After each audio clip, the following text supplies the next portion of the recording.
ഇന്ന് അബ്ദുള്ള കുട്ടിയുടെ പ്രസ്താവന എന്താണെന്നറിയുമോ? ഈ ഇന്ത്യ രാജ്യത്ത് 70% ഹിന്ദുക്കൾ ഉള്ളത് കൊണ്ടാണ് ഈ ഇന്ത്യ രാജ്യം ഒരു മതേതരത്വ സ്വഭാവത്തിൽ നിലനിൽക്കുന്നത്. അതല്ല, 50%-ലധികം വേറൊരു സമുദായമോ ജാതിയോ ആണ് ഇന്ത്യയിൽ നിലനിന്നതെങ്കിൽ ഈ ഇന്ത്യ എന്നെ മതരാഷ്ട്രമായേനെ. 70% ഹിന്ദുക്കൾ ഇന്ത്യയിൽ ഉള്ളത് കൊണ്ടാണ് ഇത് മതേതര സ്വഭാവത്തിൽ നിലനിൽക്കുന്നതെന്ന് അബ്ദുള്ള കുട്ടി പറയുമ്പോ, AP അബ്ദുള്ള കുട്ടി, നിങ്ങൾ ഇത്രനാൾ കോൺഗ്രസിൽ നിലയുറപ്പിച്ചിരുന്നു, കുറച്ചുനാൾ നിങ്ങൾ കമ്മ്യൂണിസ്റ്റ് പാർട്ടിയിൽ നിലയുറപ്പിച്ചിരുന്നു.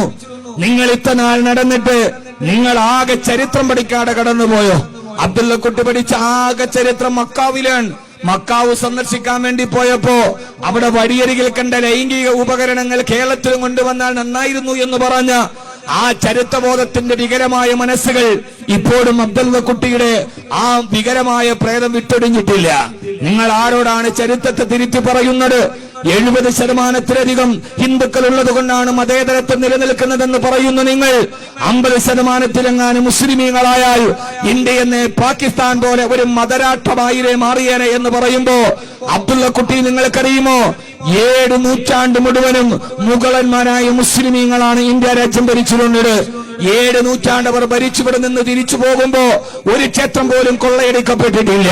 ഒരു ഹിന്ദുക്കൾ പോലും അവർക്കെതിരെ കലാപം നടത്തേണ്ടി വന്നിട്ടില്ല. ഇവിടുത്തെ ഹിന്ദുക്കൾ മുഴുവനും തൊപ്പിയിടണമെന്നോ, അവര് താടി വളർത്തണമെന്നോ, അവര് ബാങ്ക് കേട്ടാൽ പള്ളിയിൽ പോകണമെന്നോ, അവർ ഇസ്ലാമിലേക്ക് ചേക്കേറണമെന്നോ ഒരു മുഗൾ രാജവംശവും ഈ ലോകത്തോട് പറഞ്ഞിട്ടില്ല. നിങ്ങൾ ഇവരുടെ മുമ്പിൽ അക്ബറിനെ പറയുമ്പോ, ഔറംഗസീബിനെ പറയുമ്പോ, അതിൽ ചില രാജാക്കന്മാർ ക്ഷേത്രം കൊള്ളയടിച്ചിട്ടുണ്ടാവാം. അത് നാട്ടുരാജ്യങ്ങളുമായിട്ടുള്ള യുദ്ധം എന്നതിനപ്പുറം വിശ്വാസത്തിന്റെയും മതത്തിന്റെയും ഭാഗമായി ആരും അവർ ചെയ്തിട്ടില്ല. അതിലൂടെ കടന്നു വന്ന ചക്രവർത്തിയായിരുന്നു ബാബർ.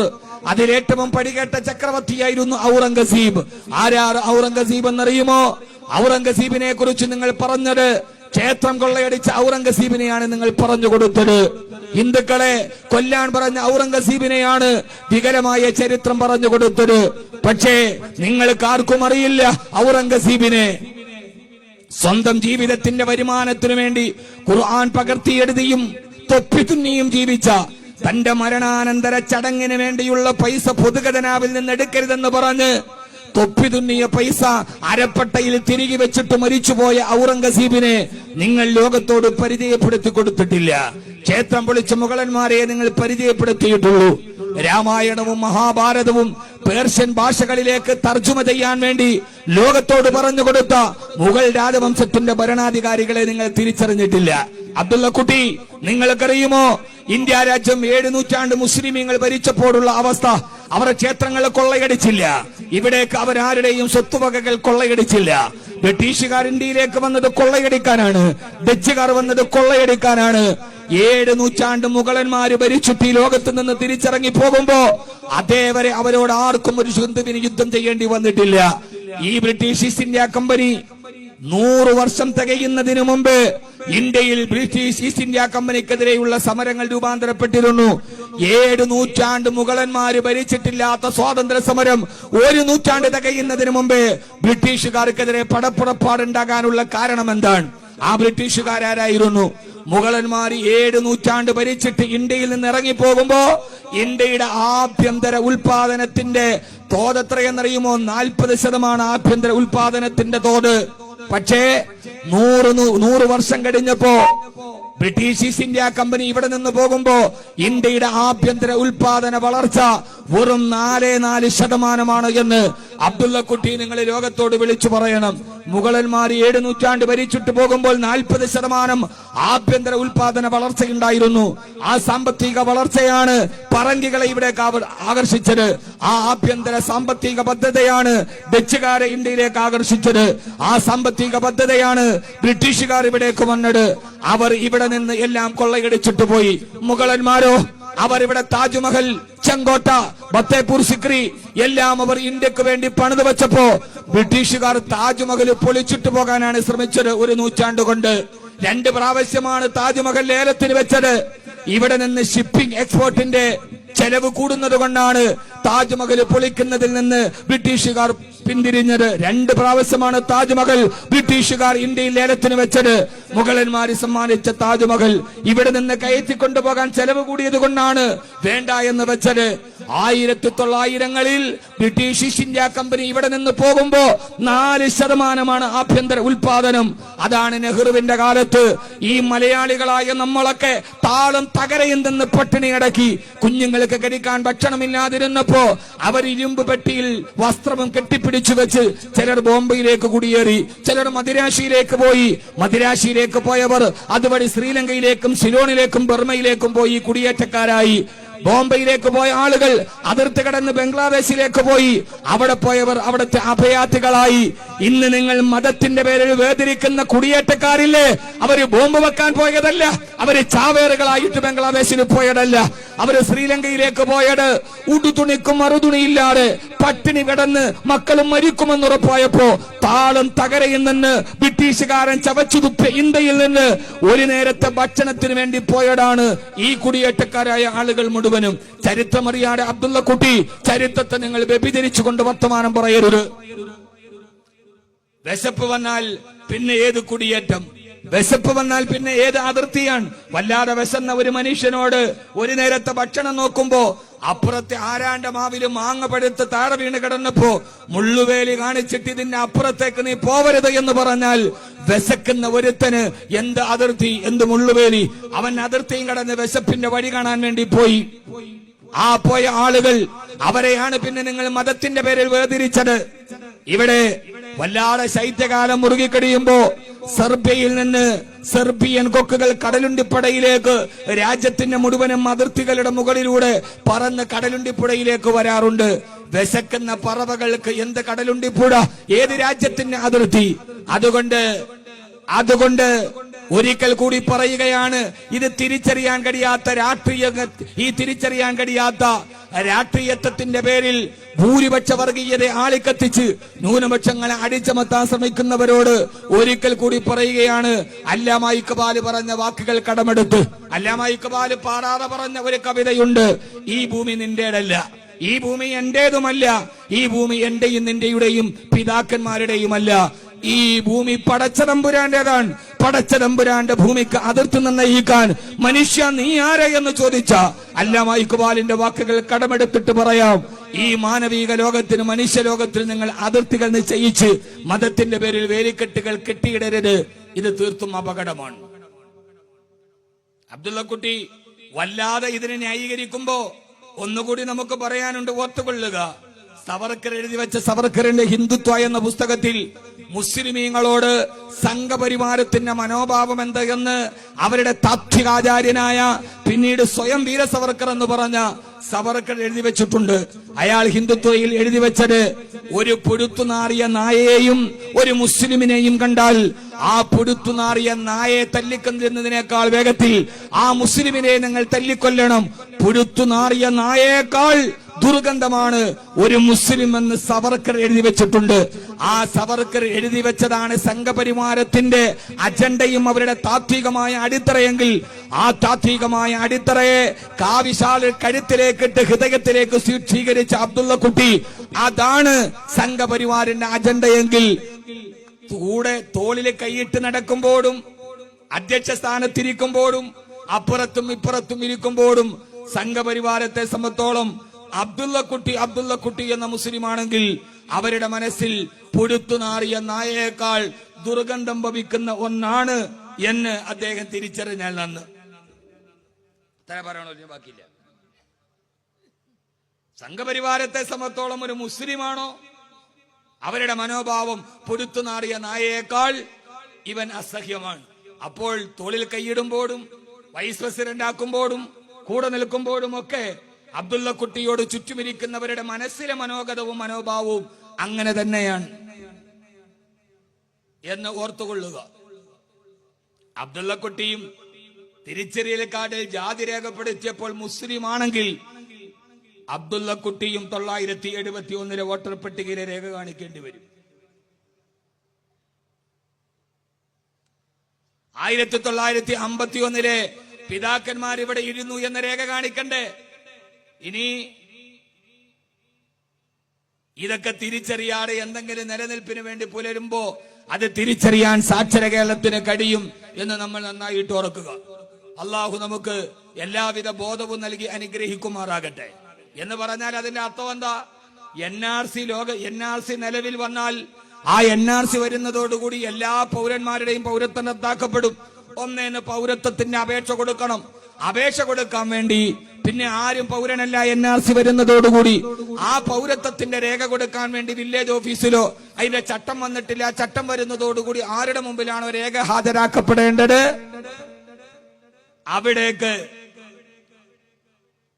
അവിടേക്ക്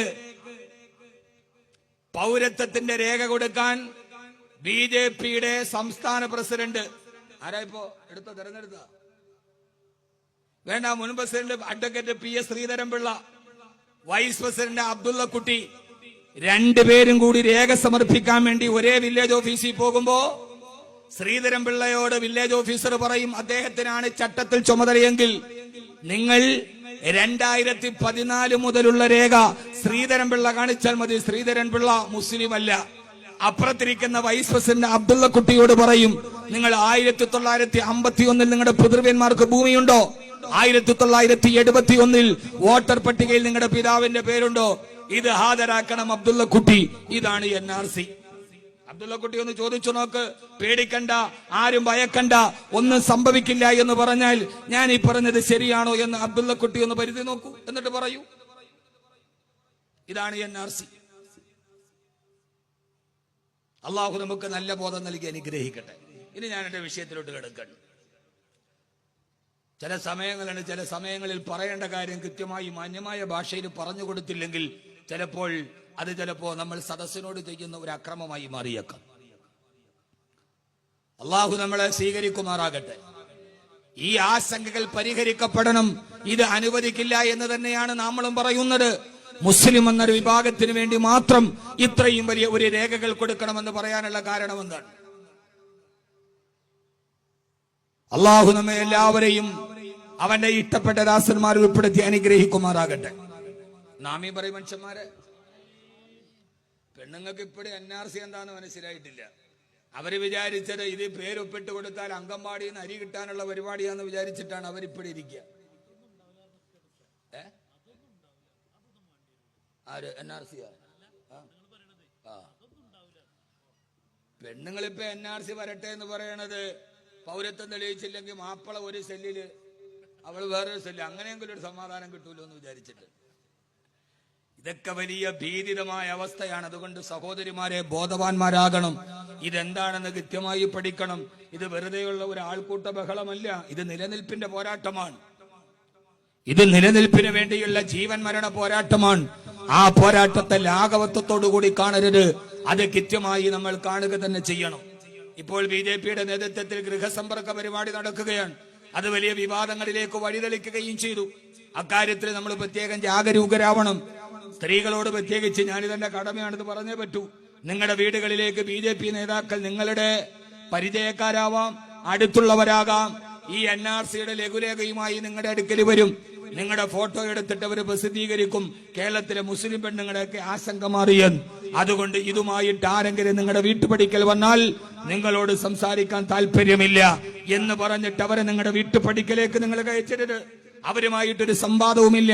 അപ്പൊ ചോദിക്കും, ഉസ്താദേ ആതിഥ്യ മര്യാദയല്ലേ? ആതിഥ്യ മര്യാദ ആരോടാണ് ആതിഥ്യ മര്യാദ കാണിക്കേണ്ടത്? അള്ളാഹുവിന്റെ പ്രവാചകന്റെ അനുയായികളിൽ സല്ലല്ലാഹു അലൈഹി വസല്ലം ഏറ്റവും സൗമ്യനായ, ആരോടും ജീവിതത്തിൽ ദേഷ്യപ്പെടാത്ത ഏറ്റവും വിനയത്തിന്റെ പ്രതീകമാണ് മഹാനായ സയ്യിദുനാ അബൂബക്കർ സിദ്ദീഖ് റളിയല്ലാഹു തആല അൻഹു. ഒരിക്കൽ അബൂബക്കർ റളിയല്ലാഹു തആല അൻഹുവിനോട് മുസൈലിമത്തുൽ കദ്ദാബ് ഒരു കത്തെഴുതിയിട്ട് പറഞ്ഞു, അബൂബക്കറെ, മക്കയടക്കമുള്ള സ്ഥലം നിങ്ങൾ എടുത്തുകൊള്ളുക, മദീനയടക്കമുള്ള മറുഭാഗത്ത് ഞാൻ പ്രവാചകനാവാം. ആ സമയത്ത് മഹാനായ അബൂബക്കർ റളിയല്ലാഹു തആല അൻഹു ആ പറഞ്ഞവനോട്, ആദർശത്തിന്റെ കാര്യത്തിൽ വിലപേശിയവനോട് പറഞ്ഞ ഒരു മറുപടിയുണ്ട്. വസ്സലാമു അലാ മൻ ഇത്തബഅൽ ഹുദാ. സലാം പോലും മടക്കിയില്ല. വസ്സലാമു വസ്സലാമു അലാ മൻ ഇത്തബഅൽ ഹുദാ. അല്ലാഹുവിന്റെ സന്മാർഗം പിന്തുടരുന്നവന് മാത്രമേ അവന്റെ സമാധാനം ലഭിക്കൂ. എന്നിട്ട് പറഞ്ഞു, എടാ നീ ആരാനടാ എന്നോട് പറയാൻ? നീ ആരാനടാ? വഖദ് ഖറജത മിൻ മജ്റൽ ബൗലി മർറതൈനി. മൂത്രമടിക്കുന്ന ഭാഗത്ത് നിന്ന് തുടർച്ചയായി 2 പ്രാവശ്യം വന്ന ഒരു സാധനത്തിൽ നിന്ന് ഉൽപ്പാദിപ്പിക്കപ്പെട്ട ഒരുത്തനല്ലേ നീ? നീയാണോ എന്റെ അടുക്കൽ ആദർശത്തിന് വിലപേശാൻ വരുന്നത് എന്ന് അബൂബക്കർ റളിയല്ലാഹു തആല ഒരു രൂക്ഷമായി പൊട്ടിത്തെറിച്ചു. ആദർശത്തിന്റെ പേരിൽ കടക്കൽ കത്തിവെച്ചവനോട്, നിലനിൽപ്പിനോട് ചോദ്യം ചെയ്തവനോട്, നമ്മളെ ശത്രുവായി പ്രഖ്യാപിക്കുന്നവനോട് ആദിത്യ മര്യാദയില്ല. അബൂബക്കർ റളിയല്ലാഹു തആല പറഞ്ഞു, പോടാ നിന്റെ ജോലിക്ക്, നീ ആരോടാ പറയുക? എന്നിട്ട് മഹാനായ അബൂബക്കർ റളിയല്ലാഹു തആല പറഞ്ഞ ഒരു വാക്കുണ്ട്, ഇദാ റഅയ്തുൽ മുത്തവാളിഈന ഫതവാളഉ ലഹു. വിനയമുള്ള ആളുകളെ കണ്ടാൽ നിങ്ങൾ അവരോട് വിനയം കാണിക്കുക. വഇദാ റഅയ്തുൽ മുതകബ്ബിരീന ഫതകബ്ബറു ലഹു. അഹങ്കാരികളെ കണ്ടാൽ അവരോട് നിങ്ങൾ തിരിച്ച് അഹങ്കാരം തന്നെ കാണിക്കുക. ഫഇന്ന ദാലിക മദില്ലത്തൻ ലഹു വസിഗാർ. ആ അഹങ്കാരിയുടെ മുഖത്ത് നോക്കി നീ ഒന്നുമല്ലടാ എന്ന് അവനോട് പറയാനുള്ള ഏറ്റവും നല്ല വഴി അവനോട് തിരിച്ച് അഹങ്കാരം കാണിക്കലാണ്. നാട്ടിൽ നിന്ന് നിങ്ങളെ ആട്ടിപ്പായിക്കുമെന്ന് പറയുന്നവൻ വീട്ടുവാതിക്കൽ വരുമ്പോ അവന്റെ നേരെ വാതിൽ കൊട്ടിയടക്കണം. നീ ഒന്നുമല്ലടാ എന്റെ മുമ്പിൽ എന്ന് പറയാനുള്ള ഏറ്റവും പ്രധാനപ്പെട്ട വഴി അതാണ്. ഇങ്ങോട്ട് വിനയം കാണിക്കുന്നവനോട് അങ്ങോട്ട് വിനയമുള്ളൂ. തമ്മിൽ കാണുമ്പോൾ കയ്യിൽ തട്ടിയുള്ള സൗഹൃദമാവാം, പക്ഷേ കാലിൽ കമിഴ്ന്നു വീണിട്ടുള്ള വിധേയത്വം അത് അപകടമാണ്. ഒന്നുകൂടി, തമ്മിൽ കാണുമ്പോൾ കൈവിരലിൽ തട്ടിയുള്ള സൗഹൃദമാവാം, പക്ഷേ കാണുമ്പോൾ കാലിൽ കമിഴ്ന്നു വീടുന്ന വിധേയത്വം അത് അപകടമാണ്. കയ്യിലും കാലിലും ബന്ധിക്കപ്പെട്ട ഇരുമ്പ് ചങ്ങല അത് രാജാവണിയിച്ച സ്വർണത്തിന്റെ മാലയാണ് എന്ന് ധരിക്കുന്നവരോട് എന്ത് പറയാനാണ്? ഒന്നും പറയാൻ കഴിയില്ല. അള്ളാഹു നമുക്ക് ബോധം തരട്ടെ. ഇപ്പൊ കാര്യങ്ങൾ മനസ്സിലായില്ലേ? അല്ലാഹു സുബ്ഹാനഹു വ തആല നമ്മെ എല്ലാവരെയും അവന്റെ ഇഷ്ടപ്പെട്ട ദാസന്മാരിൽ ഉൾപ്പെടുത്തി അനുഗ്രഹിക്കുമാറാകട്ടെ. അതുകൊണ്ട് അനീതിയാണ് എന്നെല്ലാവർക്കും അറിയാം. കൂടുതൽ ഞാൻ പ്രസംഗിക്കുന്നൊന്നുമില്ല, സമയം കറക്റ്റായിട്ട് തന്നെ പാലിക്കും. അപ്പൊ അതിന്റെ ഇടയിൽ ആമീൻ പറഞ്ഞ് ഉള്ളത് നന്നായി പറയുക, നന്നായി കേൾക്കുക എന്നത് നമ്മുടെ ജോലിയാണ്. അല്ലാഹു സുബ്ഹാനഹു വ തആല നമ്മെ എല്ലാവരെയും അവന്റെ ഇഷ്ടപ്പെട്ട ദാസന്മാരിൽ ഉൾപ്പെടുത്തി അനുഗ്രഹിക്കുമാറാകട്ടെ. ഒരു 3 സ്വലാത്തിൽ സല്ലല്ലാഹു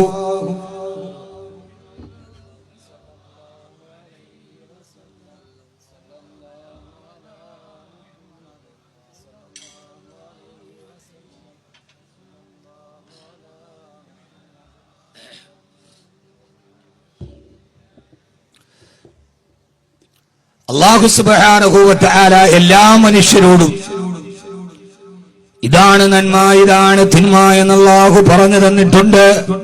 അതുകൊണ്ടാണ് 2 വയസ്സ് പോലുമില്ലാത്ത ഒരു കുട്ടിയുടെ മുമ്പിലേക്ക് വീടിന്റെ വെളിയിൽ നിന്നൊരാൾ കടന്നു വന്നാൽ അവൻ ഉടനെ പോയി നാണം മറയ്ക്കാൻ അവനെ പഠിപ്പിച്ചതാരാ? ഫഅൽഹമഹാ ഫുജൂറഹാ വതഖ്വാഹാ. അവനാണ് ഏകനായ അല്ലാഹു സുബ്ഹാനഹു വ തആലയാണ്. അവനാണ് മനുഷ്യന്റെ ഹൃദയത്തിന്റെ ഉള്ളിൽ ബോധം